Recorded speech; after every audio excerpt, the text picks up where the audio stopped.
Assalamu alaikum ya talib, bienvenue à toi cher étudiant. Aujourd'hui, nouvelle vidéo dans la série Al-Arabiyyatu lil Mubtadi'in, l'arabe pour les débutants. Dans cette vidéo, nous allons nous intéresser à la question du masculin et du féminin que nous nommons en arabe Al-Mudhakkar wal-Mu'annath.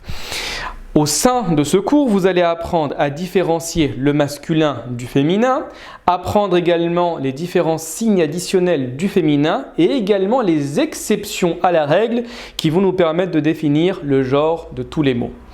Pour avoir l'ensemble des informations sur ces notions-là, reste avec moi.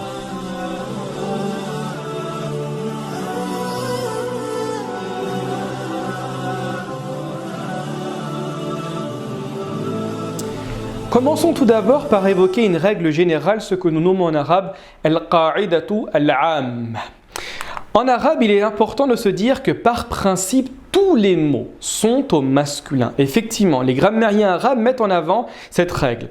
Pour pouvoir faire la distinction entre les mots au mudhakkar masculin et les mots au mu'annath féminin, vous devez vous dire que le mot qui est en face de moi, dès lors qu'il rentre dans la catégorie des isms, c'est-à-dire des noms, je dois le considérer comme un masculin, sauf s'il va s'annexer par la suite un signe additionnel que nous allons voir tout de suite.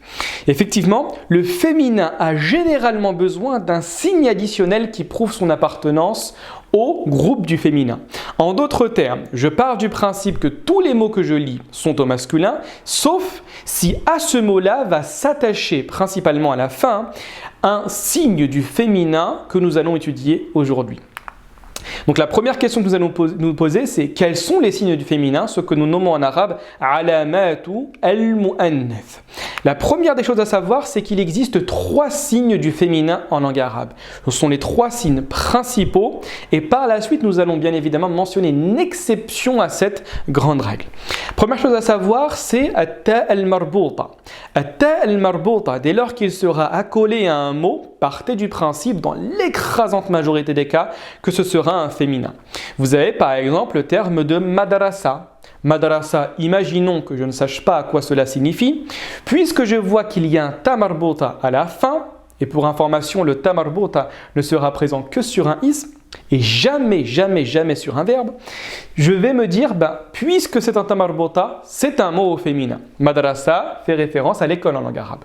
Vous avez également le prénom ici de Fatima. Ah, Fatima, je ne sais pas si c'est un garçon, c'est une fille. Je vois un ta marbouta, obligatoirement, ce sera un féminin. Je vois ici également le terme de jami'a.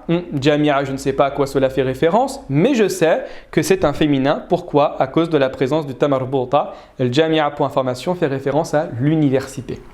Très bien. Le deuxième signe est ce qu'on appelle al-alif al-maqsoura. Al-alif al-maqsoura, pour information, c'est ce que vous voyez en rouge, c'est le alif sous l'écriture du ya sans point. D'accord? Dans la quasi-majorité des cas en langue arabe, je ne dis pas dans tous les cas, mais dans une grande majorité de cas, ce sera un signe du féminin à la condition, et ça c'est fondamental ce que je vais dire, que ce alif soit en plus des 3 lettres de la racine initiale. Effectivement, quand je regarde le mot ici, kubra, qui signifie la plus grande, je vois que la racine trilitère, le kaf, le kef, le ba et le ra sont la racine initiale, qu'il y a un rajout, un signe additionnel, cela va me dire que c'est un signe du féminin. Vous avez également le terme de soura pour dire la plus petite, d'accord? Avec la racine trilitère, le sad, le rain et le ra, je vois le alif al-maqsoura à la fin, je pars du principe que c'est un féminin. Enfin, vous avez le troisième signe, celui qu'on appelle al-alif al-mamdouda. Al-alif al-mamdouda va se présenter sous cette manière-là. Vous avez alif et présence du hamza à la fin. Dans le mot ici, amiya'u, bayda'u, khadra'u, ce sont constamment des signes du féminin. D'accord ?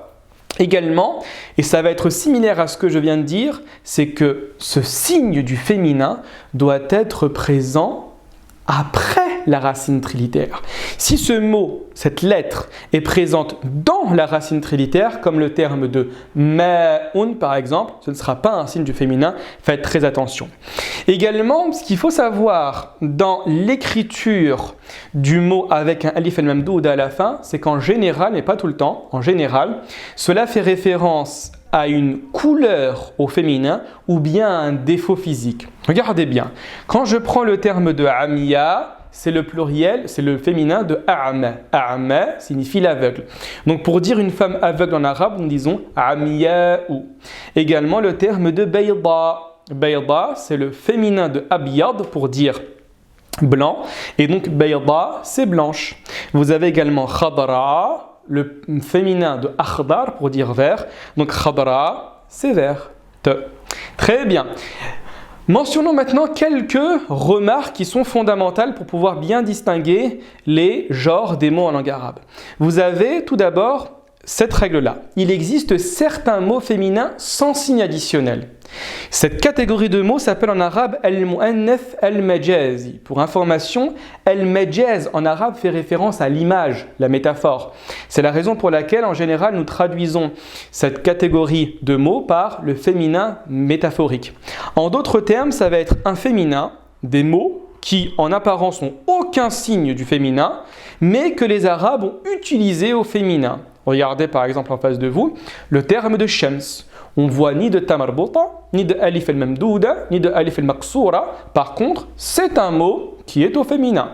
Nous ne disons pas shamsun jamilun, mais nous disons shamsun jamilatun pour dire un beau soleil. Vous avez également le terme de rih. Rih, c'est le vent. C'est également un nom au féminin.